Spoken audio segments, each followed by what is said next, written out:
You ever have one of those moments where your entire life changes in an instant? Not the kind you see coming.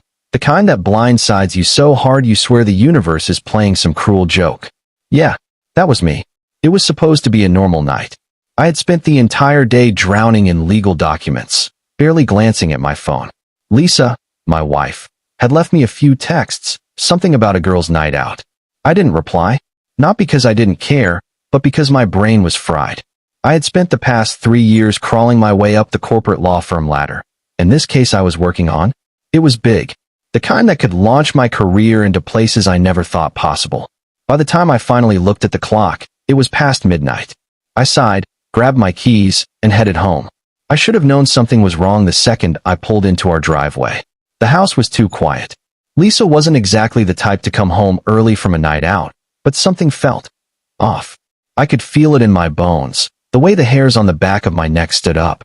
Then came the flashing lights, red and blue, cutting through the darkness like knives. At first, I thought there had been an accident nearby, but then I saw them, 4 cops, blocking my driveway. James Monroe, one of them called out as I stepped out of my car. I frowned. Yeah. Turn around. Hands where we can see them.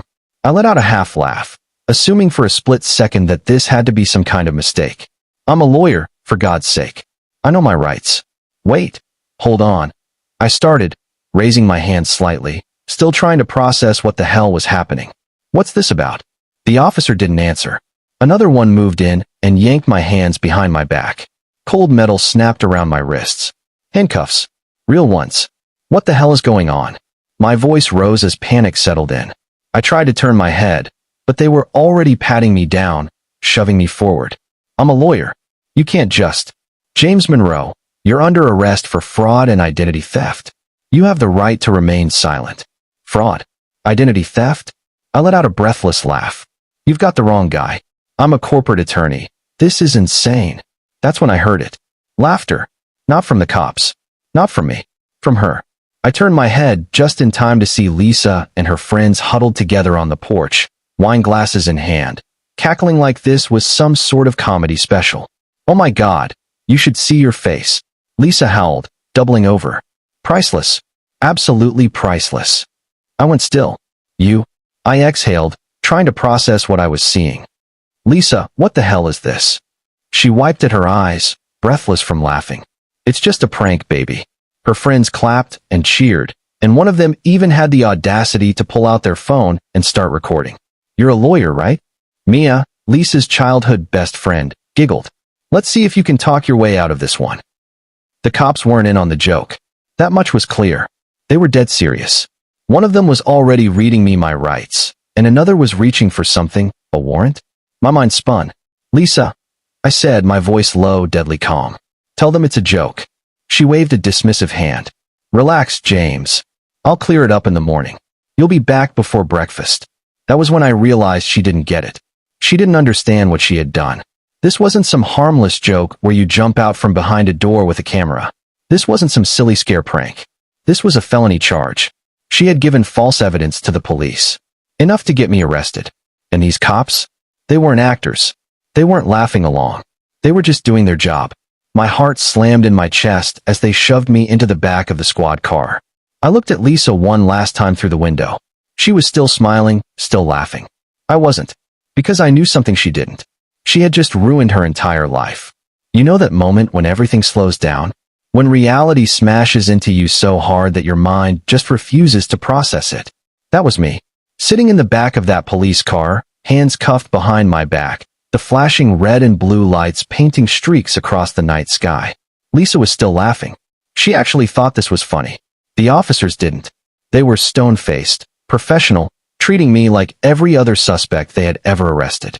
As we pulled out of the driveway, I kept my eyes locked on Lisa. I needed her to see me, to understand what she had done. She didn't. She had no clue. That was the last time she ever saw me. The cold reality of a joke. Jail isn't like the movies.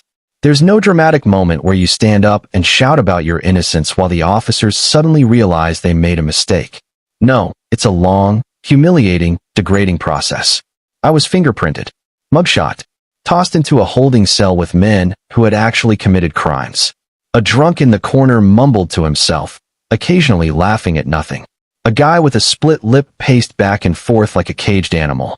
Another man, covered in tattoos, sat against the far wall, watching me, studying me. I sat perfectly still, staring straight ahead, my mind racing. I knew Lisa would clear things up. She had to. Once she sobered up, she'd go down to the station and tell them it was a prank, right? Right?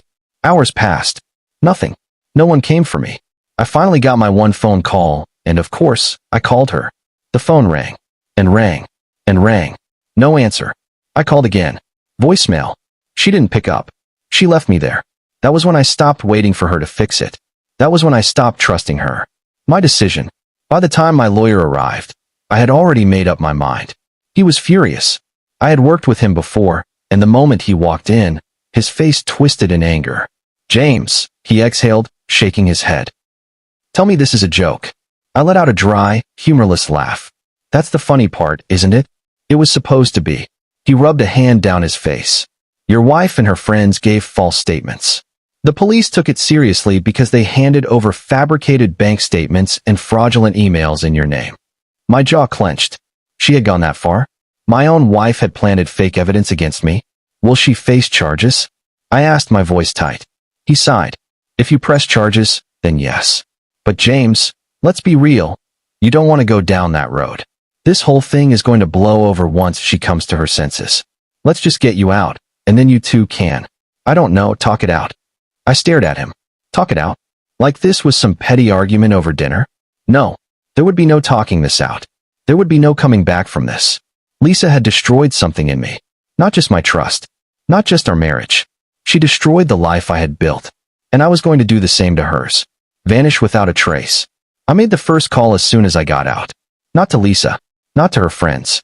To a private investigator. You want to disappear? The voice on the other end asked, calm and professional. Yes, I said without hesitation. Completely. They didn't ask questions. Their kind never did. Within 24 hours, my bank accounts were emptied, every social media profile deleted, and my name removed from every database that wasn't government mandated. Then came the final step. I resigned from my law firm. Not in person. I sent an email. Cold. Impersonal. No explanation. Then, I bought a one-way ticket out of town. Lisa didn't even realize I was gone until days later. Lisa's panic. I imagined it vividly. Lisa waking up, hungover, expecting me to storm into the house furious. Expecting a fight. Expecting an argument. But instead, silence. No calls. No texts.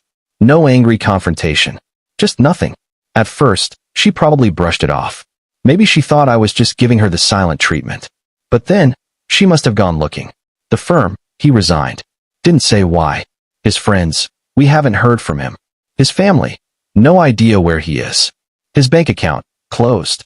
I imagined the panic creeping in when she realized I was actually gone. No trace. No clues. No way to find me.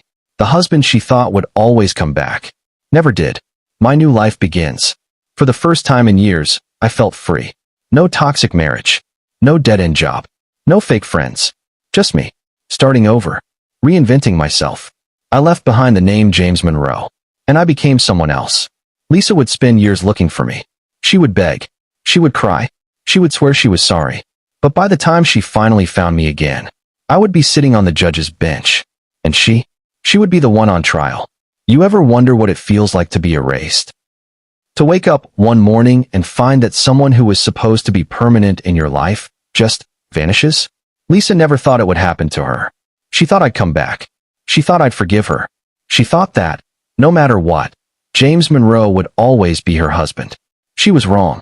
And the moment she opened that envelope, the one that arrived on her doorstep, with no return address, no warning, she knew she had lost me forever. The first year without me, Lisa searched. She called my old firm. She went to my family, my friends. She tried tracking my bank accounts, thinking I must have hidden somewhere nearby. But I had left nothing behind. I was a ghost. At first, she must have told herself stories to make sense of it. Maybe he's just mad. Maybe he needs time. Then, as weeks turned into months, the excuses dried up. The panic set in. Because she didn't just lose her husband. She lost her safety net. The expensive house. Foreclosed. The lifestyle? Gone. The friends who used to laugh at my expense? They didn't stick around when she had nothing left to offer. And then came the shame. She had been so certain that I would crawl back, that I would forgive her, that I would sit down and talk it out, like some spineless man who didn't know when he was being played. Instead, I had done the one thing she never expected. I had disappeared so completely that I became a myth. The letter arrives. It was a cold morning when it happened. Lisa was living in a small apartment by then, a far cry from the luxury she had once flaunted. No doorman, no fancy security system, just a cramped space with a single window overlooking an alleyway. She was barely surviving. And then, the envelope appeared on her doorstep. Plain white. No postage stamp. Someone had delivered it by hand. Her hands shook as she picked it up. The weight of it, the finality of it. She knew before she even opened it. She knew it was from me. And she knew it wasn't good. Inside the envelope, there was no apology. No long-winded explanation. Just a single-page document. A divorce decree. Finalized. Signed. The name at the bottom? James Monroe.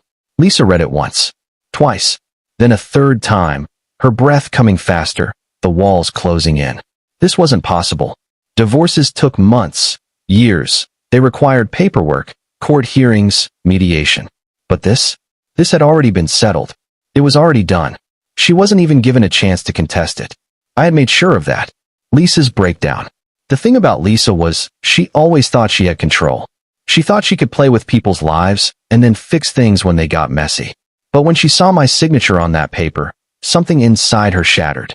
The man she had once laughed at, the one she had humiliated, set up, tossed aside, had managed to do something she never expected. He had walked away first, and never looked back. Her desperate attempts to reach me. Lisa did the only thing she could do. She tried to fight it. She went to every courthouse, trying to understand how the divorce had been processed without her knowledge. She called every lawyer she knew, desperate to challenge it. But my tracks were covered. The law firm that had handled it, discreet, untouchable. My legal name, changed. My accounts, wiped clean. I didn't just divorce Lisa. I erased myself from her world. And she couldn't handle it. The moment she realized she lost.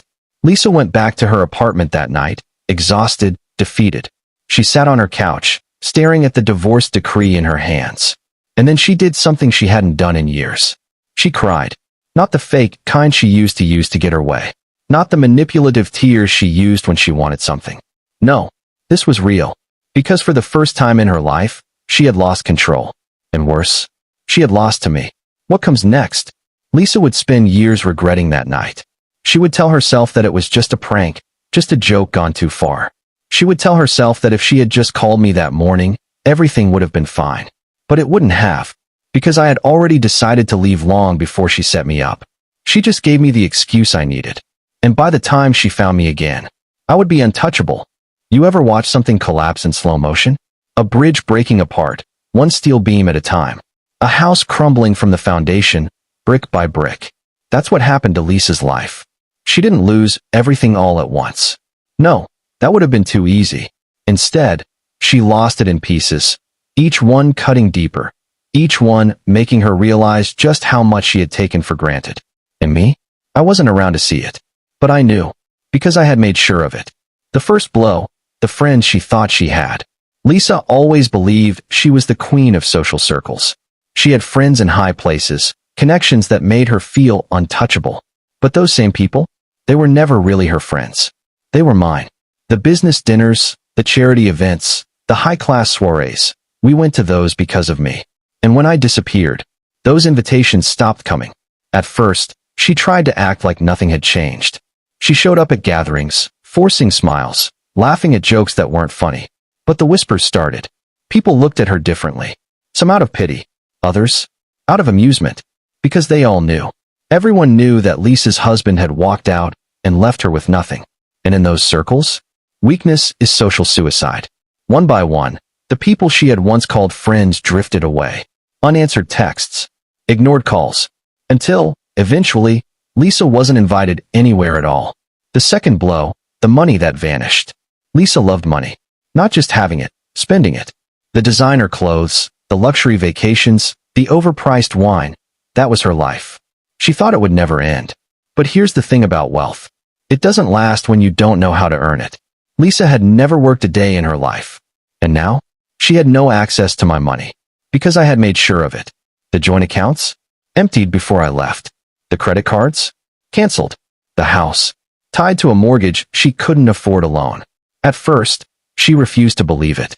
She spent money like nothing had changed, convinced that I'd come back eventually. But when the bills started piling up, when the landlord called about payments, when she realized she couldn't even afford her weekly spa appointments, reality hit her like a freight train. Lisa had no idea how to survive without me. The third blow, the home that wasn't hers anymore. The house was the last thing to go. Our home, the one she once flaunted to her friends, the one she loved to show off during parties. She tried to keep it. She fought for it. But the math was simple. No money equals no house. She was forced to downsize. At first, she tried to hold on to some illusion of class, renting a small condo in a nice neighborhood. But it didn't last. Because the truth was, Lisa had never been self-sufficient. She didn't know how to budget. She didn't know how to work. And when the money ran out completely, she had to move again. This time, into a tiny apartment with peeling paint and neighbors who didn't care who she used to be. The fourth blow, the job she never thought she'd need. Lisa? Working? The thought was almost funny. She had spent years looking down on people with 9 to 5 jobs. She had mocked the idea of settling for a regular paycheck. But now, she needed one. Her first job was at a boutique clothing store. Nothing fancy, just folding clothes, restocking shelves. She hated it. The customers treated her like nothing. Her boss didn't care about her sob story. She wasn't Lisa Monroe, the glamorous wife of a lawyer. She was just another employee. And the worst part? She wasn't good at it. She showed up late. She refused to listen to instructions. She still carried herself like she was better than everyone else. And after a few months, she was fired. One job after another, the pattern repeated. She couldn't hold on to anything. She wasn't built for this life. But it was the only life she had left. The fifth blow, the loneliness she couldn't escape. Lisa had always been surrounded by people. Even when she wasn't happy, she had someone to talk to, someone to impress. But now, she was alone. The friends were gone. The new social circles she tried to force herself into rejected her. Because no one wants to be around a fallen queen. And that loneliness, it crept in like a disease. At first, she tried to distract herself. She went on meaningless dates, hoping that some rich man would sweep her away from her miserable life. But they saw through her desperation. She wasn't the prize anymore. She was a warning, a reminder of what happens when you lose everything. And as the years went by, Lisa stopped trying. She accepted her fate. She stopped checking her phone for messages that would never come. She stopped looking at old pictures of a life she could never get back. She stopped hoping. She had nothing. And for the first time in her life, she understood what it felt like to be discarded. But then, the invitation arrived. Lisa had spent years drowning in her own failures. Years trying to crawl back up, only to be knocked down again. But one night, while sitting in her tiny apartment, something arrived in the mail. A golden envelope. Elegant. Expensive. She frowned, flipping it over, scanning the sender. And then her heart stopped. Because the name on the invitation? Judge James Monroe. What comes next? Lisa thought she had suffered enough. She thought her punishment was over. But she was wrong. Because this invitation wasn't an olive branch. It was a trap. And soon, she would walk right into it. I wondered how long it would take for Lisa to break completely. 3 years? 5? Maybe even a decade? But she crumbled much sooner than I expected. She thought she had lost everything. Her money. Her friends. Her comfort. She was wrong. Because what she had lost wasn't enough. Not yet. The invitation that changed everything. It was a cold winter night when the envelope arrived at her door. Lisa had been living in survival mode for years by then. She had stopped expecting good things. So when she found the golden envelope in her mailbox, she almost threw it away. It was too nice, too expensive, to be meant for her. But something about it felt important. So she opened it. And when she saw my name on the inside, Judge James Monroe, her blood ran cold. Because for years, she had been searching for me. For years, she had tried to find out what happened. And now, I had found her. The event she never expected to attend. The invitation was to a gala. Not just any gala. A prestigious, high-profile legal event, filled with powerful people, the kind of people Lisa used to surround herself with. The kind of people she had fallen away from. She almost didn't go. Almost. But curiosity is a funny thing. She told herself she needed closure. that she needed to see me in person, to hear the truth from my lips. So she pulled together the last bit of dignity she had left, bought a second-hand designer dress, and walked into that event like she still belonged. She had no idea what was coming. Seeing me again. I was already watching her when she stepped inside. She looked different. Not just older, but smaller. Like she had been hollowed out from the inside. The woman who used to radiate arrogance now moved like a ghost of herself, afraid of her own shadow. Good. She deserved to feel every ounce of that emptiness. And then, finally, our eyes met. Her breath caught. For a split second, I saw something flicker across her face. Shock. Regret. Maybe even hope. But she didn't know. She didn't realize that tonight was not about reconciliation. It was about her final reckoning. Her public humiliation. Lisa didn't approach me right away. She lingered, pretending to mingle, but I could feel her eyes on me the entire time. I let her wait. I let her stew. Then, as the event reached its peak, the host took the stage. Ladies and gentlemen, tonight we honor one of the brightest legal minds of our generation. A man who has not only redefined justice, but has overcome unimaginable betrayal and hardship to reach the highest level of law. Please welcome Judge James Monroe. The applause was deafening. Lisa froze. Because the words unimaginable betrayal weren't just a coincidence. They were a warning. I took the stage, adjusted the microphone, and let my gaze linger on her before I spoke. I wasn't always a judge. I began, my voice smooth, controlled. Once upon a time, I was a fool. A man who believed in love. A man who trusted the wrong person. The crowd leaned in, eager for the drama. Lisa went pale. And then one night, I continued, my voice darkening. That person betrayed me in the worst way possible. They humiliated me, set me up, laughed as I was taken away in handcuffs.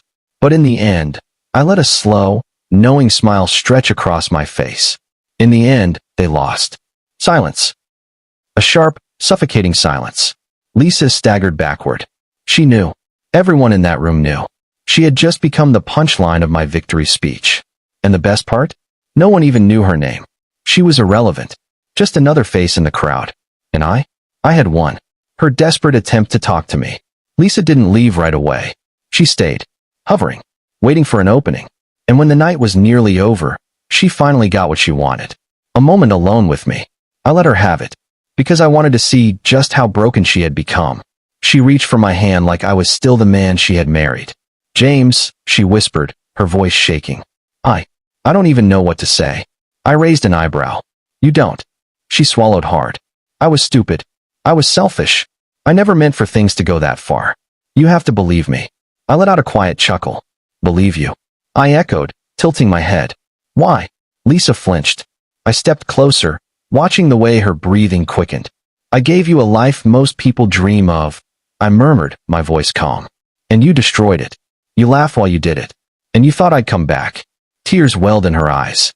I thought I was young and reckless, she admitted, her voice cracking. I thought you would. Forgive you. I finished for her. She nodded. I leaned in, just enough to watch her tremble. And then I whispered the words that shattered whatever was left of her. Lisa, I don't forgive you. The final goodbye. I saw it happen. The moment the last bit of hope drained from her eyes. The realization that I wasn't angry anymore. I wasn't holding a grudge. I was simply done. And that was worse than any revenge she had imagined. I turned away without another word. Without looking back. Lisa? She stood there, speechless, for the first time in her life. And that was the last time I ever saw her. Because Lisa was already gone. She just hadn't realized it yet. I thought that watching Lisa crumble would be enough. I thought seeing her fall from grace, seeing her face twist with regret, hearing her voice shake when she begged for forgiveness. I thought it would satisfy me. But it didn't. Because she wasn't the only one who played a part in my downfall. Her friends. The women who plotted with her. The ones who stood on that porch that night, holding their wine glasses, laughing as I was shoved into a police car like a common criminal. They weren't innocent. They were co-conspirators. And now? They were next. Step 1. Isolate and observe. The best revenge isn't loud. It isn't messy. It isn't some outburst of rage where you throw a punch and call it justice. No. The best revenge is slow. Strategic. It's watching your enemies live their lives peacefully. And then destroying them, piece by piece. So that's what I did. For months, I watched them from a distance. Mia, Jessica, Erin, the three women who had helped Lisa humiliate me. The three women who had encouraged her, egged her on, filmed me getting arrested. I needed to know who they were now, what they valued, what they couldn't afford to lose. And once I figured it out, I took it from them. Step 2. Mia's fall from power. Mia was the ringleader, Lisa's closest friend, the one who thought she was untouchable. She was a corporate executive now, CEO of a thriving company. She loved power. She thrived on it. And she had built her career on a mountain of secrets. So I exposed them. Not all at once. That would have been too easy. No, I leaked one piece of dirt at a time. A financial scandal here. A fraudulent business deal there. A whisper in the right ear. Until suddenly, her perfect reputation cracked. At first, she thought she could contain it. That's what powerful people do, right? They control the damage.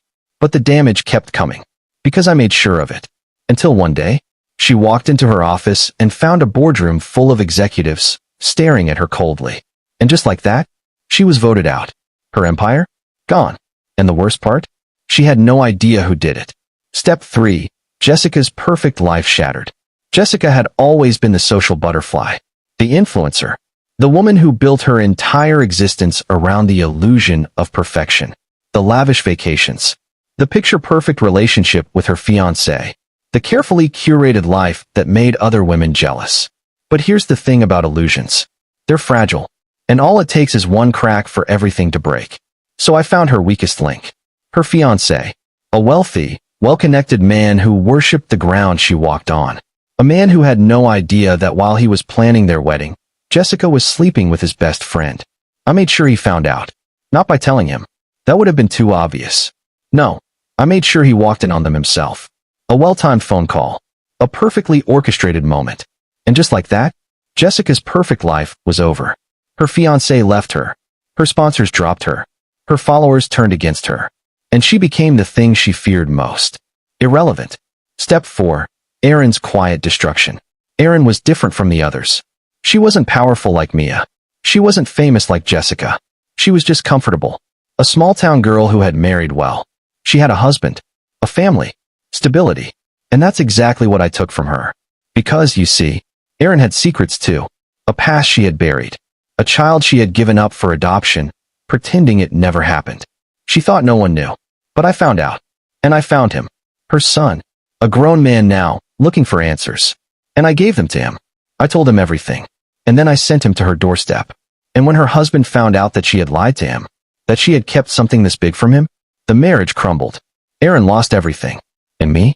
I never even had to touch her. Step 5. The message I left for them. I never took credit for what happened. Not directly. I let them suffer in silence, wondering who had orchestrated their downfall. But I did leave them one thing. A simple, anonymous message. 3 words. Talk your way out of this. It was the same thing they had laughed at me about. The same words they had mocked me with the night they set me up. And when they read those words, they knew. They knew that this wasn't karma. It wasn't bad luck. It was me. And that was the greatest punishment of all. Because I didn't just ruin their lives. I made sure they knew exactly why it happened. And they couldn't do a damn thing about it. Lisa thought it was over. She thought that after losing everything, her friends, her money, her dignity, she had already paid the price for what she did to me. She was wrong. Because true punishment isn't just about taking things away. It's about making sure the person feels the loss forever. I had taken everything from Lisa. Now, it was time to give her something in return. Something she would never recover from. The trap I set. It started with a job offer. Lisa had been struggling for years, bouncing between meaningless jobs, barely surviving. She was desperate. So when an opportunity landed in her inbox, offering her a position at a prestigious law firm as an executive assistant, she didn't question it. She just grabbed it like a drowning woman clinging to a rope. She didn't know the rope was a noose. Her first day at work, Lisa showed up at the firm early, eager to impress. She dressed the part, trying to recapture the woman she used to be. Back when she had power. Back when she was somebody. She was ushered into a conference room, where the senior partners were waiting.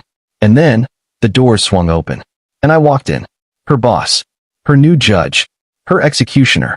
The look on her face. I will never forget it. The way her entire body went still. The way her breath caught in her throat. The way her fingers tensed around the portfolio she was holding, like it was the only thing keeping her upright. She opened her mouth, probably to stammer out some pathetic excuse, but I didn't give her the chance. I smiled, and then I said 2 words. Welcome aboard. And just like that, Lisa was mine. Her new reality. I made her life a living hell. Not in ways people could see. That would have been too easy. No, Lisa's punishment had to be slow, subtle, the kind of suffering that seeps into your bones until it becomes unbearable. I gave her impossible tasks. I made her redo projects at the last second. I scheduled meetings for her at 5 a.m., knowing she couldn't afford a car and had to take the bus. I ignored her in public, but made sure she knew I was watching her. I never raised my voice, never insulted her, never acted unprofessional. But every day, I chipped away at whatever pride she had left, until there was nothing. The moment she broke. It took 6 months. 6 months of Lisa swallowing her pride, walking into the office every day with her head down, avoiding my gaze. 6 months of pretending she could handle it. And then, one evening, when the office was nearly empty, she knocked on my door. I let her in. She stood there, shifting from foot to foot, her hands wringing together like she was trying to hold herself together. Then she whispered, "Please." I leaned back in my chair. "Please what?" Her throat bobbed as she swallowed. I need you to stop." I raised an eyebrow. "Stop what?" She blinked rapidly, eyes glassy, voice barely above a whisper. "You know what?" I didn't respond. I just stared at her and waited for her to say it out loud. Because Lisa had spent her entire life thinking she was untouchable. She had spent years convincing herself she was the victim. She had convinced herself that I was cruel for not forgiving her. But now, she knew the truth. She wasn't being punished because I was heartless. She was being punished because she deserved it. And finally, she broke. Tears slid down her cheeks as she whispered the words I had waited years to hear. "I'm sorry." I tilted my head. "For what?" Her breath hitched. "For what I did to you," she said, voice cracking. "For that night. For setting you up. For everything." I let the silence stretch between us. Then I stood up, walked over to her, and leaned down so we were eye to eye. And I whispered back, "Not good enough." The final blow. Lisa left my office that night, shattered. But she still had one last punishment left to endure. Because 2 weeks later, she walked into the office and found a letter on her desk. Her termination notice. Fired. Without explanation. Without warning. Because that's what she did to me. And now, she was truly, completely, irreversibly alone. I had taken everything from her. And this time, there was no one left to save her. What comes next? Lisa thought she knew pain. She thought she understood regret. But soon, she was about to learn what real suffering feels like. Because I wasn't the only one she had wronged. And now, she wasn't just my problem anymore. I thought I had won. For years, I had imagined this moment. Lisa, broken, alone, discarded. I had spent years crafting her downfall, taking her apart piece by piece. And when I finally walked away, I expected satisfaction. But instead, all I felt was emptiness. Because there was one last decision left to make. And it would determine whether I truly ended this. Or if I let Lisa suffer for the rest of her life. Lisa's final descent. After I fired her, Lisa disappeared from my world completely. No texts. No emails. No desperate calls. It was as if she had finally accepted defeat. And for a while, I didn't think about her. I moved on. I built a life without her shadow looming over me. But then, one day, a mutual acquaintance mentioned something that made me pause. "She's not doing well," they said. "I heard she's homeless." I laughed at first. It sounded impossible. Lisa Monroe, once the queen of high society, the woman who used to mock anyone beneath her, now sleeping on the streets? But then I did something I hadn't done in years. I looked for her. And when I finally found her, I almost didn't recognize her. Seeing Lisa again. It was raining that night. Cold. Miserable. I walked down a narrow alley in the city, one of those places where people pretend not to look. And there she was, sitting on a bench. A thin, tattered coat wrapped around her shoulders. Her once perfect hair hung in messy knots. Her once radiant skin was pale and sickly. And when she lifted her eyes and saw me standing there, she flinched. As if even now, she expected me to hurt her more. I didn't say anything at first. I just watched. Because for the first time in my life, I didn't feel rage. I didn't feel vengeful. I just felt tired. And then Lisa whispered something I didn't expect. You won. Her voice was rough, like she hadn't spoken in days. She didn't sound angry. She didn't sound bitter. She just sounded empty. You destroyed me, she murmured. And I deserved it. Then she laughed. A hollow, broken laugh. But what now, James? What do you do when the person you wanted to punish is already dead inside? I didn't answer. Because I didn't know. The crossroad. That night, I lay awake thinking. Thinking about everything she had done to me. Thinking about everything I had done to her. Was this what I wanted? Had I really spent all these years just to turn her into this? A woman who had nothing? A woman who wasn't even worth hating anymore? And that's when I realized. I had a choice to make. I could leave her there. Let her fade into nothing. Or, I could do something else. Something I never thought I would. The last conversation. I found Lisa the next morning, still on that same bench.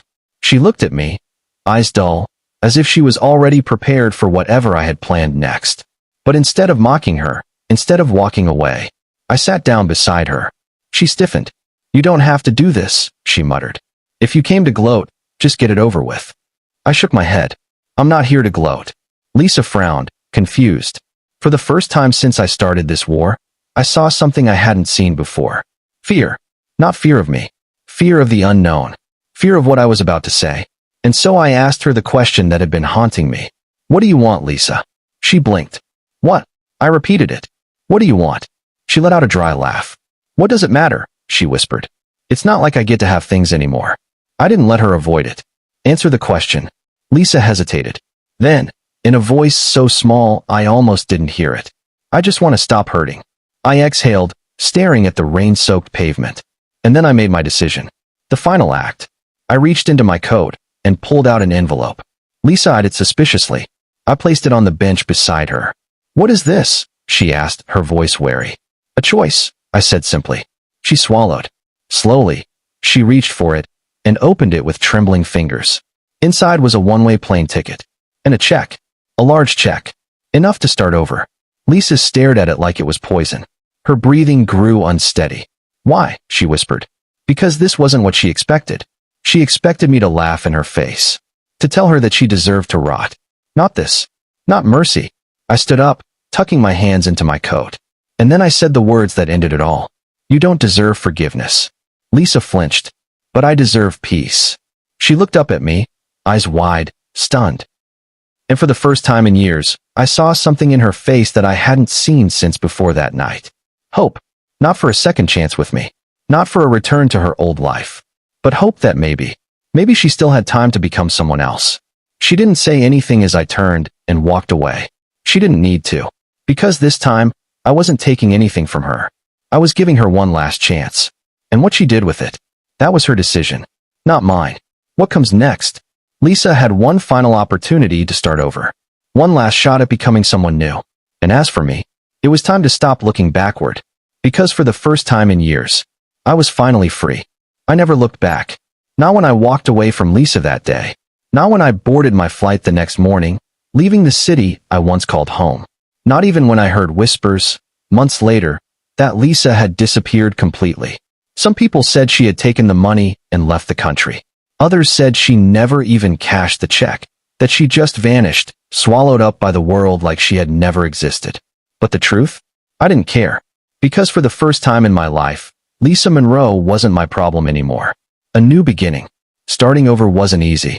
I had spent years consumed by revenge. Every step I had taken, every move I had made, had been carefully orchestrated to bring Lisa to her knees. But now she was gone. And for the first time in years, I had to ask myself a question that had haunted me since the night she betrayed me. Who am I, if I'm not the man seeking revenge? The answer didn't come right away. At first, I tried to dive deeper into my work. I spent long hours in court, building my reputation as one of the most formidable judges in the country. I told myself that was enough. That power was what I had been chasing all along. That I didn't need anything else. But the truth? The truth was, revenge leaves a void. And once you've filled your entire life with it, you don't know what to do when it's gone. The letter I never expected. It arrived on a quiet afternoon. A simple, unmarked envelope on my desk. At first, I assumed it was just another case file, another request from a lawyer looking for a favor. But when I opened it, I froze. Because inside was a single, handwritten note. No signature. No explanation. Just 6 words that sent a chill through my body. I made my decision. Thank you. I stared at it for a long time. There was no name. No address. No indication of where it had come from. But I didn't need one. I knew. Lisa. She had finally made her choice. Did she take the money? I never found out. I never tried to. Because in the end, Lisa's fate was never the point. I didn't need to know where she went. I didn't need to know if she had used the money to start over, or if she had burned it as some kind of twisted penance. All I needed to know was that she was gone. And for the first time in years, I felt lighter. Not because I had won. Not because I had broken her. But because I had finally let go. The true cost of revenge. People think revenge is satisfying, that it gives you closure. But the truth is, revenge is just another kind of prison. For years, I told myself that making Lisa suffer would make me whole again. That if I tore her down the way she tore me down, I would finally be at peace. But standing there, holding that letter in my hands, I realized something I had never admitted before. I had wasted so much time hating her. So much time planning her downfall. And for what? She was already gone. Long before I ever started my revenge.